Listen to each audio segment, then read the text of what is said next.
Bismillahirrahmanirrahim. Assalamu alaikum students. Today we are going to discuss our next topic from the chapter number 2, acid bases and salts. Today topic is about conjugate pairing. जैसा कि previous lecture में हमने discuss किया था ब्रॉन्स्टन-लोरी theory को, और उस theory में हमने ये चीज़ डिस्कस की थी जो एसिड्स हैं bye there definitions. Acids are the hydrogen ion donor, are proton donors, and bases are hydrogen ion acceptors, are proton acceptors. Conjugate acid base pair को आइडेंटिफाई करने के लिए इस चीज़ को अब हम सामने रखते हैं कि ब्रॉन्स्टन-लोरी कॉन्सेप्ट में जो एसिड होगा वो जब प्रोटॉन को डोनेट कर देगा, तो after the donation of the proton or hydrogen ion, that acid will be converted into the conjugate base. And according to the Bronsted Lowry concept, जो बेस होगा ब्रॉन्सन-लोरी कॉन्सेप्ट में, after accepting the proton or hydrogen ion, it will be converted into the conjugate acid. And conjugate acid base pair they are differ only by a proton. यहाँ हम एक example लेते हैं जिससे बात मज़ीद क्लियर हो जाती है. जो students are looking over there, हमारे पास नाइट्रस ऑक्साइड है HNO2, ये एक एसिड है, ठीक है, और एक बेस है अमोनिया NH3. जब नाइट्रस एसिड HNO2 अपना हाइड्रोजन यानी प्रोटॉन डोनेट करेगा during a chemical reaction in the aqueous solution, तो प्रोटॉन जो है वो नाइट्रस एसिड किसको डोनेट करेगा? अमोनिया को, NH3 को. And nitrous acid according to the Bronsted Lowry concept act as a acid and ammonia act as a base. अब after that reaction, ये रिएक्टेंट साइड अभी मैंने डिस्कस किया आपसे. अब इसकी प्रोडक्ट साइड को हम देखते हैं. जब नाइट्रस एसिड HNO2 ने अमोनिया को अपना एक प्रोटॉन दे दिया, तो विदाउट प्रोटॉन नाइट्रस एसिड किस में कन्वर्ट हो गया? Negative charge body NO2 negative ion में. और ammonia after the acceptance of the proton ये कन्वर्ट हो गया अमोनियम आयन में NH4 प्लस आयन. तो अब दोबारा इसको देख लें कि acid after at the reactant side nitrous acid ने प्रोटॉन डोनेट किया, तो ये एसिड था. और जो पीछे बच जाने वाली जो इक्वेशन है उसमें NO2 minus ion, now it is act as a conjugate base of the corresponding acid.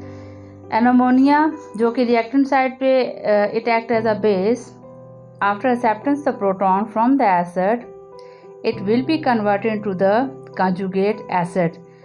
और ये हमारे पास कंजुगेट एसिड बेस पेयर हो गया. जहाँ पे दो कंजुगेट एसिड बेस पेयर्स हैं उसको आइडेंटिफाई करते हैं. अब आप देख सकते हैं स्टूडेंट्स, नाइट्रस एसिड HNO2 ये एसिड है, और इससे जब प्रोटॉन डोनेट इसने किया तो ये कन्वर्ट हो गया NO2 माइनस आयन में. तो ये क्या होगा? इसका कंजुगेट बेस. तो what is the conjugate base? Conjugate base is a negatively charge body which can accept or tends to accept proton. It is a conjugate base of the corresponding acid. यानी reactant में जो acid होगा product में जाके after donation of the proton वो किस में convert हो जाएगा? कंजुगेट बेस में. और जो बेस होगा वो कन्वर्ट हो जाएगा corresponding कंजुगेट एसिड में after the acceptance of the proton. अब दूसरे कंजुगेट एसिड बेस पेयर को हम देखते हैं. वो देख सकते हैं आप कि base in the reactant side base ammonia NH3, it is converted into the ammonium ion. तो बेस से क्या बना? Conjugate acid. तो कंजुगेट एसिड को हम डिफाइन कर सकते हैं, it is a that species which is positively charge body and can donate और tends to donate a proton. यानी जो बेस था रिएक्टेंट साइड पे NH3 अमोनिया, इसने जब प्रोटॉन एक्सेप्ट कर लिया तो ये अमोनियम आयन NH4 में कन्वर्ट हो गया अब ये अमोनियम आयन चाहे तो ये प्रोटॉन डोनेट कर सकता है, इसीलिए ये क्या होगा, conjugate acid of the corresponding base. ये कॉरस्पॉन्डिंग क्या होता है, यानी मुतलका, यानी बेस से क्या बना, कंजुगेट एसिड, और एसिड से क्या बना, कंजुगेट बेस बना। यहाँ एक और डायग्राम के जरिए इसको मज़ीद क्लियर किया जाता है। अगर आप इसको देखें, ब्रॉन्स्टन लोरी एसिड जो होगा वो आफ्टर द रिएक्शन कन्वर्ट हो जाएगा कंजुगेट बेस में, और ब्रॉन्स्टन लोरी बेस जो है रिएक्टेंट साइड पे it will be converted after the acceptance of the proton from the acid into the conjugate acid. यानी बेस जो है ब्रॉन्स्टन लोरी बेस ये कॉरस्पॉन्डिंग कंजुगेट एसिड में कन्वर्ट होगा, और ब्रॉन्सन लोरी एसिड किस में कन्वर्ट होगा, कंजुगेट बेस में। अब हम कैसे फाइंड आउट कर सकते हैं conjugate base of an acid. इस स्टेटमेंट को ज़रा गौर से देखें, ये जो हेडिंग है, to find the conjugate base of an acid कैसे होगा, by the removal of one proton. इस हेडिंग को गौर से देखें कि हम कंजुगेट बेस को कैसे फाइंड आउट करेंगे। मीठू से कंजुगेट बेस हमेशा नॉर्मली एसिड से बनता है, और इस एसिड के पास क्या था जो रिमूव होगा, तो कंजुगेट बेस में ये एसिड कन्वर्ट हो जाएगा हाइड्रोजन, ठीक है, प्रोटॉन। एग्जाम्पल है हमारे पास, अगर आपके पास एसिड है HCl, तो इसका कॉरस्पॉन्डिंग बेस के इसका कंजुगेट बेस क्या होगा, without hydrogen ion, chloride ion Cl negative. अगर एसिड आपके पास हाइड्रोजन ब्रोमाइड, ठीक है, तो इसका कंजुगेट बेस क्या होगा, without hydrogen bromide and Br negative. इसी तरह अगर नाइट्रिक एसिड है आपके पास एसिड, तो इसमें से जब हाइड्रोजन प्रोटॉन रिमूव हो गया, बाकी बच जाने वाला नाइट्रेट एंड NO3 माइनस, ये क्या होगा आपके पास, कंजुगेट बेस। इसके बाद है जी एसिटिक एसिड CH3COOH, ये हमारे पास इसका शॉर्ट फॉर्म है। तो यहाँ से जब हाइड्रोजन रिमूव होगा from acid side, acetic acid, सिरका की बात हो रही है, विनेगर की, तो after the removal of the proton और donation of the proton it will be converted to the conjugate base. Heading को दोबारा देख लें, how can we find the conjugate basis of an acid, यानी एसिड से हमेशा, ब्रॉन्स्टन लोरी एसिड से हमेशा जब हाइड्रोजन रिमूव होगा, प्रोटॉन रिमूव होगा, तो पीछे बच जाने वाला negative ion it acts as a conjugate base. Now we will move towards the next heading. How can we find the conjugate acids of a base by adding a one proton? इसका क्या मतलब है कि कोई भी Bronson लोरी जो base होगा वो कन्वर्ट हो जाएगा कंजुगेट एसिड में, यानी उलट होगा ना, यानी जो ब्रॉन्सन लोरी बेस है वो कन्वर्ट हो जाएगा किस में, एसिड में कन्वर्ट हो जाएगा, कंजुगेट एसिड में, by acceptance of a proton. Example से हम इसको समझते हैं, बेस है आपके पास अमोनिया NH3, इसने एक प्रोटॉन कहीं से ले लिया, तो ये अमोनियम आयन NH4 में कन्वर्ट हो गया। Now students, it is conjugate acid of its corresponding base, यानी अमोनियम। अमोनियम आयन क्या होगा, ये कंजुगेट जो है वो एसिड हो जाएगा अपने बेस का, और इसी तरह हाइड्रोक्सल आयन जो होगा, हाइड्रोक्सल आयन जो है ये जब एक्सेप्ट करेगा प्रोटॉन, हाइड्रोक्सल आयन बेस है, और बेस जो है जब ये एक प्रोटॉन कहीं से इसको मिल गया तो ये वाटर में कन्वर्ट होगा HOH, तो ये कॉरस्पॉन्डिंग एसिड है अपने इस बेस का। इस तरह लाइक पूरा जो वाटर का मॉलिक्यूल अगर लिया जाए H2O, तो इसमें जब कोई प्रोटॉन ऐड होगा, तो चूँकि इसने वाटर ने प्रोटॉन लिया है, it act as a base, so hydronium ion H3O plus ion it act as a corresponding acid of a base. Carbonate ion है CO3-2, इसको जब कोई प्रोटॉन मिलेगा तो बाइकार्बोनेट आयन में कन्वर्ट होगा, तो इसका मतलब क्या हुआ, it also act as a conjugate acid. Now student, we can differentiate between the both acid and bases and conjugate acid and bases. Now we are moving towards the next heading, amphiprotic substances. Amphiprotic substances को हम amphoteric substances भी कहते हैं। कुछ ऐसे substances nature में पाए जाते हैं, chemicals, they can act both as a acid और अ बेस, और वो उनमें एसिड प्रॉपर्टीज़ भी होती हैं, उसमें बेसिक प्रॉपर्टीज़ भी होती हैं, ठीक है। जैसे कि हमारे पास एलिमेंट मेटल्स होते हैं या नॉन मेटल्स होते हैं, लेकिन कुछ elements they behave both, they have the both properties of the metals and non metals, so we call them metalloids. इसी तरह कुछ केमिकल्स हमारे पास केमिस्ट्री में ऐसे भी हैं जो कि एसिड की तरह भी रिएक्शन करते हैं और बेस की तरह भी करते हैं, डिपेंड करता है सिचुएशन पे। अभी हम सबसे सिंपलेस्ट एग्जांपल ले रहे हैं वाटर की। वाटर हमारे पास जो है ये एसिड की तरह एक्ट करेगा।